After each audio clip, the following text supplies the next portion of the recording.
Hi everyone, welcome to our presentation. Our group has chosen a journal article on the foreign domestic workers in Singapore. I'm Raquel. I'm Indrik. And I'm Audrey. This article focuses on the shift in policy planning regarding the empowering and protection of foreign domestic workers. However, these changes have been ineffective.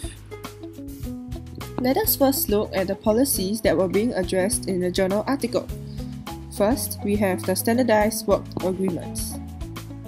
The main aim of this agreement is to balance out the unequal power relationship between the employers and employees. Even though it works on paper, in practice, employers cut corners and may not give their domestic helpers the off days that they rightly deserve, or get them to help out at their businesses illegally, or make them work for friends. Such cases are the ones that fall in between the gaps of these agreements in place, as they are hard to monitor. Some domestic workers may choose not to report such cases for fear that their employers may send them home when they find their attitude dissatisfactory. Moving on to the limit on minimum age and education level of the domestic workers.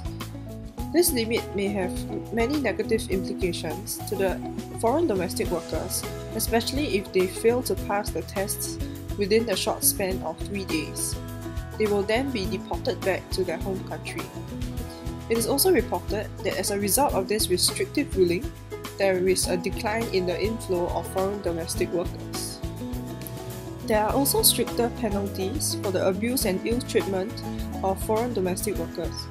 These penalties have limited effectiveness as it is hard to convict every single case due to the private nature of the abuse and ill treatment cases. The next policy is stricter regulations on maid agencies. The government introduced a demerit system accrediting maid agencies, which definitely will make them more careful in the selection and operation. This regulation also requires maid agencies to educate employers. It is done through employers' orientation program and giving out guidebooks, which aim to provide better information for employers on their roles and responsibility. Nonetheless, these laws are ineffective when FDW makes a complaint, which is unlikely the case, as most FDWs are not aware of what they are supposed to do. For this policy, employers are encouraged to give their FDW sufficient notice of her repatriation and pay the tickets on the expiry, cancellation, or revocation of work permit. The employer is required to give the worker only a 1-week notice. Given insufficient time, the FDWs usually end up being forced to return home. FDWs are also encouraged to go through the legal channel in order for them to be entitled rights, such as to lodge a complaint. This is not effective as most FDWs are unfamiliar with the procedures and even are not aware of their rights. Furthermore, going through legal process is much costlier, which causes some FDWs deliberately avoiding it. As a result, they are not entitled with the rights. Lastly, the healthcare policy has also been changed to better empower FDW. It demands employers to bear the full cost of an FDW's medical care.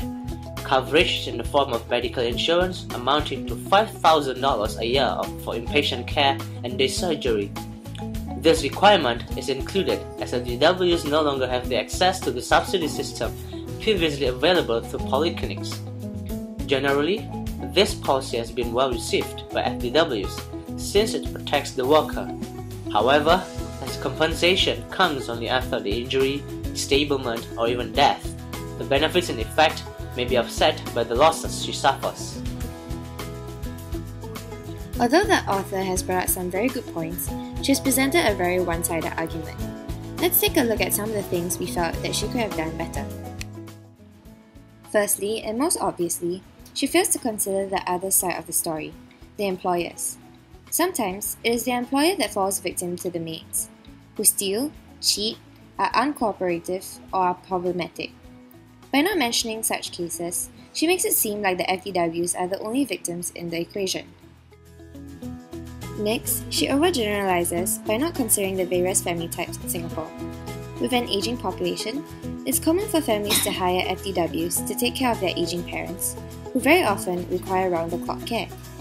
Even though these maids may not get a day off, the families they are attached to treat them just like family. Hence, this may not necessarily be a case of mistreatment. The author also did not give any concrete evidence to show the prevalence of such cases in Singapore. By presenting such a one-sided story without any statistics, it may risk giving the impression that such cases are more common than they really are. Lastly, this article focuses on criticizing the various labour policies in place, but fails to suggest solutions or improvements that could be made. After having read and reflecting on the article, we conclude that making policies that empower and protect FDWs is a delicate and difficult task, as it is difficult to find a fine balance between protecting an individual's rights and welfare and assuring locals that they are the government's priority. In addition, although this article doesn't offer any solutions, it does the job of raising awareness of cases of mistreatment to FDWs, which is the first step to shedding light on this particular hidden community. Thank you for watching!